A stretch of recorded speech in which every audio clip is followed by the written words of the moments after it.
Some things never really stop happening. They just repeat differently. For a while, things would seem normal between us. Quiet evenings. Ordinary conversations. The kind of small routines that used to mean our life was steady again. She'd cook sometimes. Or suggest we watch something together. And she would laugh a little too loudly, like she was trying to convince both of us that everything had settled back into place. For a few days, maybe even a couple of weeks, it almost worked. Then it would come back. Usually late at night. I'd hear her moving around the house long after we'd both gone to bed. Sometimes sitting at the kitchen table in the dark. Sometimes standing by the window like she was waiting for something outside. And then the crying would start. Not loud at first. Just the kind of quiet, shaky breathing someone makes when they're trying not to fall apart. At the beginning, I always went to her. I'd sit across from her, or beside her, and wait until she looked up. Her eyes would already be swollen like she'd been holding it in for hours. "I'm so sorry," she'd say. Sometimes that was the only sentence she could get out. Other nights she said more. "I hate myself for it. I can't believe I did that to you. You deserved better." In the early months, I thought those moments meant something good. Remorse felt like proof that the person I thought I married was still in there somewhere. That the guilt meant she understood the damage. So I comforted her. I told her we would get through it. I told her people make mistakes. I told her that healing takes time. But every time she apologized again, something inside me reopened. It's hard to explain that part. Because on the surface, apologies are supposed to help. They're supposed to close things. Instead, each one dragged the whole thing back into the room again. Like reopening a door I had spent weeks trying to push shut. And over time, I started noticing something I didn't want to admit. Her guilt had become the center of our marriage. Every conversation circled back to it. Every quiet moment eventually led there. Her regret, her shame, her pain. Meanwhile, the person who had actually been betrayed, was the one doing the comforting. I would sit there while she cried about what she had done to me. And I'd hear myself saying things like, "It's okay," even when it wasn't. At some point, I stopped sleeping well. Not because I was angry anymore. Not even because I was thinking about what happened. It was the waiting. Waiting for the next time she would break down again. Waiting for the next apology that would tear the wound open all over. The strangest part is that the moment everything finally shifted wasn't dramatic at all. No shouting. No accusations. Just one quiet night where she started apologizing again. And for the first time, I didn't comfort her. I just sat there and said the only honest thing left in me. I don't need another apology. I need my life back. She stared at me like she was hearing the truth for the first time. Because regret doesn't rebuild trust. Sometimes it just proves you knew better, too late. But the truth is, none of this started with the apology. It started much earlier. With something small. Something that didn't feel like proof. Just the first moment I noticed that the life I trusted, had already begun to crack. If you enjoy intense, real-life inspired stories about betrayal, relationships, and the messy truths people don't usually say out loud, make sure you're subscribed to Cheating Stories with Ray. These stories aren't just about drama, they're about the choices people make, the consequences that follow, and the moments that change everything. So if you want more stories like this one, hit subscribe, like the video, and share it with someone who loves a good story. Now let's go back to where this really began. When I think about how things used to be, what I remember most isn't big moments. It's the routine. The quiet things that slowly turn two people into a life. We weren't the kind of couple people stared at in restaurants. No dramatic romance. No big public gestures. But we had something steady, and at the time that felt more valuable than excitement. We built habits together. She was always the one who woke up first. I'd hear her moving around the kitchen while I was still half asleep. The sound of cabinets opening, the kettle running, the soft clink of a mug on the counter. Sometimes she'd come back into the bedroom and say, "You're going to be late again." Not angry. Just matter of fact. I'd groan, pull the blanket over my head, and she'd laugh. That laugh used to mean everything was fine. Our evenings were simple too. Most nights we cooked at home. Nothing complicated. Just the kind of meals people make when they're used to sharing the same space. One of us would chop vegetables while the other handled the stove. We talked about small things. Work frustrations. Things we saw during the day. Plans we said we'd get to eventually. Looking back, those conversations probably sounded boring to anyone else. But to me they felt like proof we were building something stable. There's a strange comfort in knowing how someone moves through the house. Which floorboards they avoid. Which cabinet they always forget to close. The way they sigh when they sit down after a long day. Those things become part of your definition of normal. And when something becomes normal long enough, you stop imagining it could disappear. She was emotional in ways I wasn't. I tend to keep things to myself, process quietly. But she felt everything out loud. If she was happy, you knew it. If she was stressed, it showed. At the time, I thought that balance worked. I was steady. She was expressive. If something bothered her, she'd talk through it until she felt better. If something bothered me, I usually just needed time. Sometimes she'd look at me and say, "You don't talk about things enough." And I'd shrug and tell her, not everything needs to be talked to death. She would roll her eyes at that. But she'd smile too. We weren't perfect. No couple is. We argued sometimes. Mostly over ordinary things that didn't matter much once the day ended. Who forgot something at the store? Who left a light on? Who said something sharp after a long week? But the arguments never felt dangerous. They felt like part of living with another person. What mattered more was how easily we slipped back into normal afterward. That's what made me trust the life we had. It didn't feel fragile. It felt settled. We had plans the way couples always do. Ideas about the future that weren't fully formed yet but felt inevitable. Trips we'd take one day. Changes we'd make to the house. Things we'd get around to when life slowed down a little. We spoke about those plans casually, like they were guaranteed. Because when you trust someone long enough, you stop thinking about the possibility that they might be living a different story in parallel.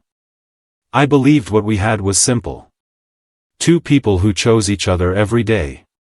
Two people who understood the shape of each other's lives. If there were cracks back then, I didn't see them. Or maybe I saw them and didn't recognize what they were. Either way, I was still living inside the version of our marriage where nothing important had been taken yet. And at that point, I had no reason to question it.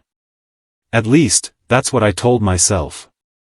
Until the first moment something small didn't feel right. It's strange how the first crack in something solid rarely looks like a crack. It looks like nothing. Just a moment that feels slightly out of place. At the time, I didn't think of it as important. If anything, I almost forgot about it entirely. But when I look back now, that's the moment everything started to feel different. It was an ordinary evening. One of those nights where neither of us had much energy. We ate something simple and ended up sitting on opposite ends of the couch with the television on. I don't even remember what we were watching. She was on her phone more than usual. That by itself wasn't strange. Everyone checks their phone. I probably did the same thing plenty of times. But that night she kept tilting the screen slightly away from me. Not in an obvious way. Just a small angle shift whenever I leaned back or looked in her direction. I didn't think much of it at the time. Mostly because I didn't want to. Trust has a strange effect on your instincts. When you believe in someone completely, your mind automatically explains away anything that might challenge that belief. So I ignored it. A few minutes later she stood up suddenly and said she was going to make tea. Her phone stayed in her hand the whole time. Normally she would have left it on the coffee table or the couch cushion beside her. That's the kind of small detail you only notice after you've lived with someone long enough. But again, I told myself it didn't mean anything. People take their phones with them all the time. Still, the feeling lingered. Not suspicion exactly. Just a tiny discomfort I couldn't quite place. Later that night, when we were getting ready for bed, I noticed something else. She plugged her phone in on her side of the room like always, but she turned the screen downward before stepping away. I remember standing there for a second, brushing my teeth, watching the reflection in the mirror. It felt deliberate. Not secretive. Not guilty. Just careful. And the strange part is that she wasn't acting nervous or distant otherwise. She still talked the same way she always did. Still asked about my day. Still laughed when I made some pointless comment about the show we'd watched earlier. Nothing in her voice sounded different. But the small things started adding up in my head. The angled screen. The phone in her hand when she left the room. The way it was placed face down afterward. Individually, none of those things meant anything. Together, they created a feeling I couldn't ignore. I tried to push it away. People do strange things with their phones. Privacy doesn't equal betrayal. I told myself that more than once. And I didn't want to be the kind of person who looked for problems where none existed. So I said nothing. Days passed. Life went on the same way it always had. Work. Dinner. Quiet evenings. The same routines that had always made our relationship feel steady. But once you notice a small change, it becomes hard to stop noticing. Little moments started catching my attention. Short pauses before she answered certain questions. Messages she'd glance at quickly before locking the screen. Occasional moments where she seemed distracted in the middle of conversations. Not distant. Just, somewhere else for a second. Every time I noticed it, I told myself the same thing. It's nothing. You're overthinking. And for a while, that explanation worked. Because when you trust someone deeply, you don't want to believe the alternative. You convince yourself that your instincts are the problem. That the unease belongs to you. But there's a line you cross without realizing it. The moment when you stop simply living your life, and start quietly observing it. I didn't accuse her of anything. I didn't ask questions. But something had already changed. Because once that first feeling appears, however small, it never really goes away. And from that point on, every normal moment started to feel like something I was studying instead of something I was living inside. For a long time, nothing happened. Or at least nothing that forced the truth into the open. Life kept moving the way it always had. We woke up, went to work, came home, made dinner, talked about small things. If someone looked at us from the outside, they probably would have said we looked like any other couple. And for a while, I almost convinced myself the uneasy feeling I'd had was just that, nothing. People go through phases. Stress changes behavior. Everyone gets distracted sometimes. That's what I told myself. Still, once you've started noticing things, your brain keeps collecting them. Small details. Short pauses. Moments that don't quite fit. None of them looked like proof. But they started forming a quiet pattern. One evening she said she had to stay late helping someone from work with a project. It didn't sound unusual. Her schedule changed sometimes, and I had no reason to question it. So I didn't. I made dinner for myself that night and watched something forgettable on television. She came home later than expected. Not dramatically late. Just late enough that I remember checking the time once or twice without realizing why. When she walked in, she looked tired. "Long day," she said. I nodded and asked if she wanted anything to eat. "No, I'm good," she replied, already setting her bag down and walking toward the bedroom. Nothing about that exchange felt dramatic. But there was something slightly mechanical about it. Like we were both playing roles in a conversation we'd had 100 times before. Later that night, she fell asleep quickly. I stayed up longer than usual. Not because I was suspicious. At least that's what I told myself then. I was just restless. Eventually I went to the bedroom and turned off the light on my side. Her phone was on the nightstand. The screen lit up briefly. Just a notification. I wasn't trying to look at it. But when a screen lights up in a dark room, it's hard not to notice. There wasn't a name on the notification. Just a message preview. A short line. Something casual. The kind of message you'd send someone you spoke to often. I remember standing there for a moment, staring at the dim glow before the screen went dark again. My first thought wasn't anger. It was confusion. Because I didn't recognize the context. It didn't match any of the conversations I knew she was having. And that was the moment something shifted. Not dramatically. Just quietly. The certainty I'd always had about our life together loosened slightly. The next morning, everything looked normal again. She moved through the house the same way she always did. Made coffee. Talked about something minor that had happened the day before. Nothing in her voice suggested anything had changed. But that small line of text stayed in my head. Not because it proved anything. Because it didn't. It just didn't belong anywhere in the life I thought we were living. Days passed. I didn't confront her. I didn't ask about the message. Part of me was afraid of how easily she might explain it away. Another part of me was afraid she wouldn't. So instead, I did something I never thought I would do. I paid attention. Not obsessively. Just carefully. I noticed how often her phone stayed close to her now. How quickly certain notifications disappeared. How sometimes she'd read something and her expression would change for a second before returning to normal. Little pieces. None of them loud enough to start a fight.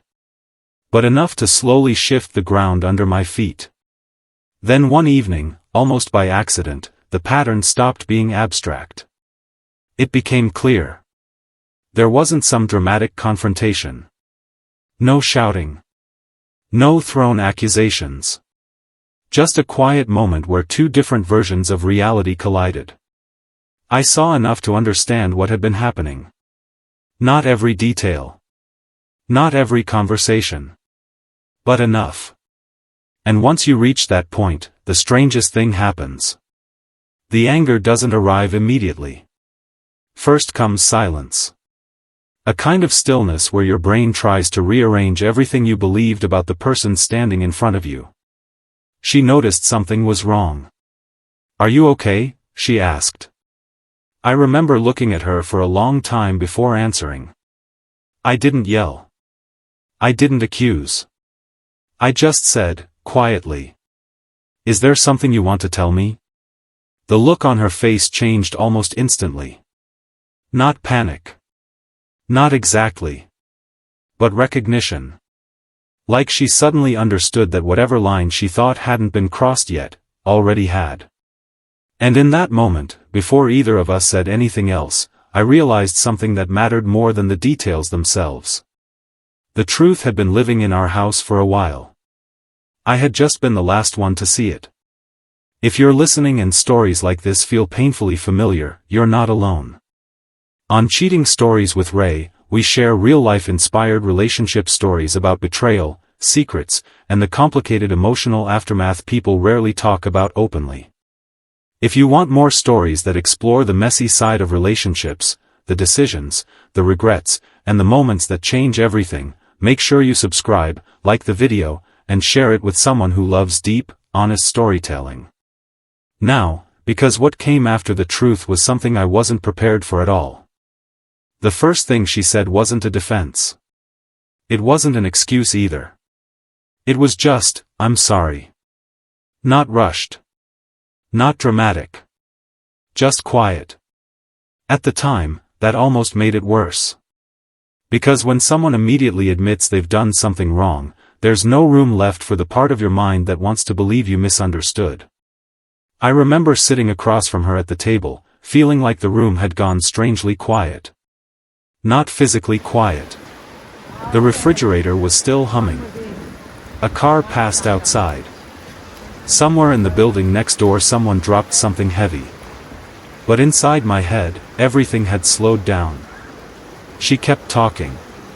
Not quickly. Just in fragments. I never meant for it to happen. I thought I could stop before it went too far. I didn't know how to tell you. I didn't interrupt her. Mostly because I didn't know what I would say if I did. At some point she stopped speaking and just looked at me. Like she was waiting for a reaction. Anger. Shouting. Something loud enough to match what had just happened. But I didn't have that reaction. Not right away. Instead I asked a few quiet questions.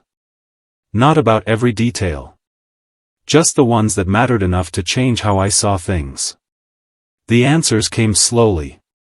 Each one felt like another piece of a puzzle I hadn't known existed. And once the picture started forming, there was no way to unsee it. After that night, the dynamic between us changed almost immediately. At first, she apologized constantly. For everything. Sometimes it was tied to what had happened. Other times it was for small things that had nothing to do with it. "I'm sorry," became her default response to almost any tension in the room. If I seemed distracted. If I was quiet longer than usual. If I didn't respond to something she said right away. "I know you're still angry," she would say. The strange part was that anger wasn't always what I was feeling. Sometimes I was just tired. Sometimes I was thinking about something unrelated. But in her mind, everything circled back to the same place. What she had done. The apologies came in waves. At first they happened during serious conversations. The kind where we sat down and tried to talk about whether the relationship could survive something like this. But after a while, they started appearing at unexpected moments. Late at night. In the middle of ordinary evenings. Even during quiet mornings when nothing had been said yet. She would suddenly start crying. Not dramatic sobbing. More like a quiet collapse. Her shoulders shaking. Her hands covering her face. "I hate myself for this," she said once. Another time she whispered, "I don't know why you're still here." In the beginning, I responded the way I thought I was supposed to. I comforted her. I told her people make mistakes. I told her we were trying to move forward. I told her healing wasn't something that happened overnight. Those words sounded reasonable when I said them. But something about the pattern started wearing on me. Because every apology pulled us back into the same moment again. Every breakdown forced the conversation back to the betrayal itself. It was like trying to move forward while someone kept reopening the same door behind us. Weeks would pass where things seemed calmer. We'd go back to normal routines. Cook dinner. Talk about work. Watch television together. And for a little while, it felt like the worst part might actually be behind us. Then the cycle would start again. One quiet moment would shift. She'd go silent. Then the guilt would spill out all over again. "I can't believe I hurt you like that. I wish I could take it back. I don't deserve forgiveness." At some point I realized something that made me deeply uncomfortable. The center of our marriage had shifted. Not toward rebuilding trust. Toward managing her guilt. Every conversation revolved around how bad she felt. Every emotional moment turned into me reassuring her that she wasn't a terrible person. Meanwhile, the person who had actually been betrayed kept shrinking in the background. My anger didn't have much room. My confusion didn't have much room either. Even my silence started to feel like something I needed to explain. I would sit there while she cried about what she had done to me. And somehow, I was the one saying things like, "It's okay." Or, "We'll figure this out." The first time I noticed that imbalance clearly, it unsettled me. Because remorse is supposed to be part of healing. But this didn't feel like healing anymore. It felt like repetition. Like the same emotional moment playing over and over in slightly different forms. And every time it happened, the wound felt just as fresh as the day I first learned the truth. Eventually I started dreading those nights. Not because I didn't care how she felt. But because I knew exactly where the conversation would go. Another apology. Another breakdown. Another moment where I had to comfort the person who had broken my trust. And each time it ended the same way. With her promising that she would never hurt me like that again. While the damage she already had done just kept echoing through the room. There's a moment when exhaustion stops feeling temporary. It becomes something deeper. Not anger. Not sadness. Just a quiet realization that you can't keep carrying the same weight over and over again. For months, I had tried to handle the situation the way people say you're supposed to. Be patient. Give it time. Let both people process what happened. But patience has a limit when the same emotional scene keeps repeating. Another quiet evening. Another long pause in conversation. Then the familiar shift in her expression. I could see it coming now. The way her shoulders tightened. The way she stared down at her hands like she was preparing to confess something all over again. "I've been thinking about it again," she said softly. I already knew what it meant. She started apologizing before I even responded. "I don't know why I did it," she said. "You didn't deserve that. I hate that I hurt you." Her voice started to shake. Normally this was the point where I would step in. Tell her it was okay to talk about it. Tell her we were trying to move forward. Tell her she needed to stop blaming herself so much. But that night something inside me stayed still. I just listened. And the longer I listened, the more clearly I could see the pattern that had taken over our lives. Her guilt had become a constant presence in the house. It appeared in quiet moments. In random conversations. In the middle of otherwise normal days. Every time it surfaced, the story reset. We were pulled back into the same emotional place we had already visited dozens of times. I realized something then that I hadn't fully admitted to myself before. These apologies weren't helping me heal. They were keeping the damage alive. She wiped her face with the sleeve of her sweater and looked at me. "I just need you to know how sorry I am," she said. I took a breath before answering. Not because I was angry. Because I wanted to be honest without turning it into another argument. "I know you're sorry," I said. She nodded quickly, like she was relieved to hear it. But I wasn't finished. "And I believe you," I added. That's when she looked up again. Her expression changed slightly, like she sensed something different in my voice. I leaned back in the chair and tried to find the simplest way to explain what had been building inside me. "I don't think the apologies are helping anymore," I said. She frowned a little. "What do you mean?" I hesitated for a moment. Not because I doubted what I felt. Because I knew saying it out loud would change something between us. "Every time you say you're sorry," I told her, "it pulls us right back into the worst moment of our lives." She stared at me without speaking. "I understand that you regret it," I continued. "But hearing it again and again doesn't fix anything for me." Her eyes filled with tears again. "I'm just trying to take responsibility," she said quietly. "I know," I replied. And I did believe that. But responsibility and repetition aren't the same thing.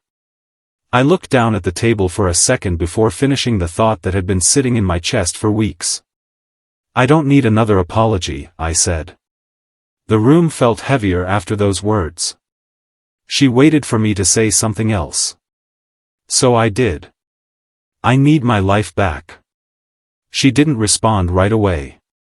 For the first time since everything had happened, she looked genuinely unsure of what to say next. Like the script she'd been following suddenly didn't apply anymore. And in that silence, I think she finally understood something neither of us had been able to admit before. Regret doesn't rebuild trust. Sometimes it only proves that someone understood the consequences, after the damage was already done. The strange thing about something like that is how long it stays with you. Not just the betrayal itself, but the shape it leaves behind.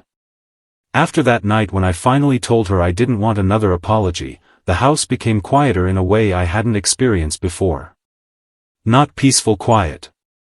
More like the silence after a conversation that both people know changed something important. She stopped bringing it up as often.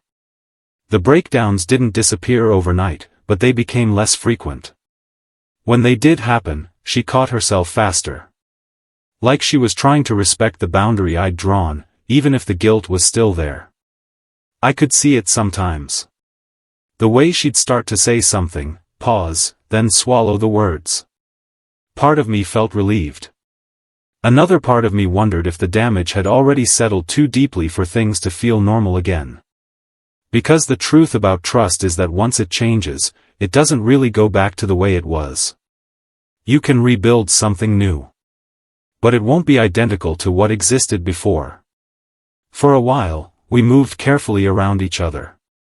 Conversations became more measured. Not cold, just cautious.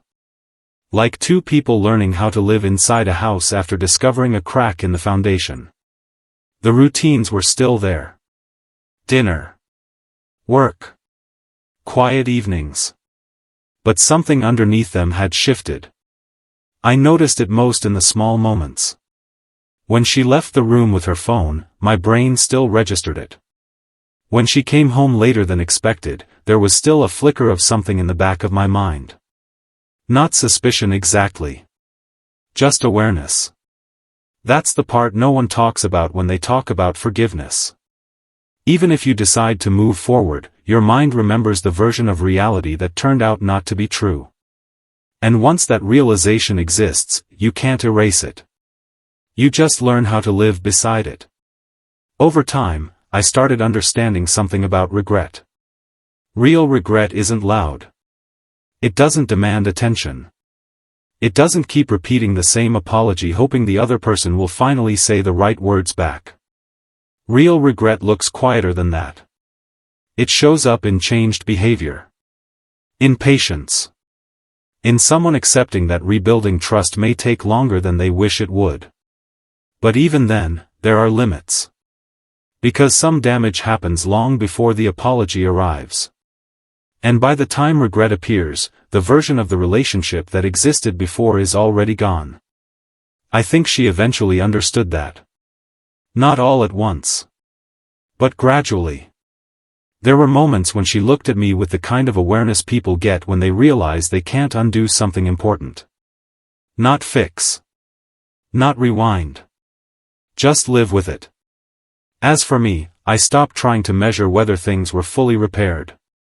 Instead, I started asking a different question. Not whether trust could return to what it was. But whether the life we had now could still be honest.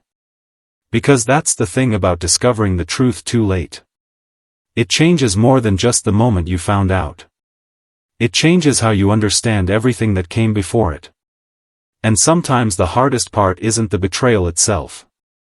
It's realizing the person who hurt you may truly regret it, after the version of you who trusted them without hesitation is already gone. So I'm curious what you think. If someone truly regrets what they've done, but the damage has already changed the relationship forever. Is remorse enough to rebuild trust? Or does regret sometimes arrive after the moment when it could have mattered most? If stories like this make you think about the complicated choices people face in relationships, make sure you subscribe, like the video, and leave a comment with your perspective.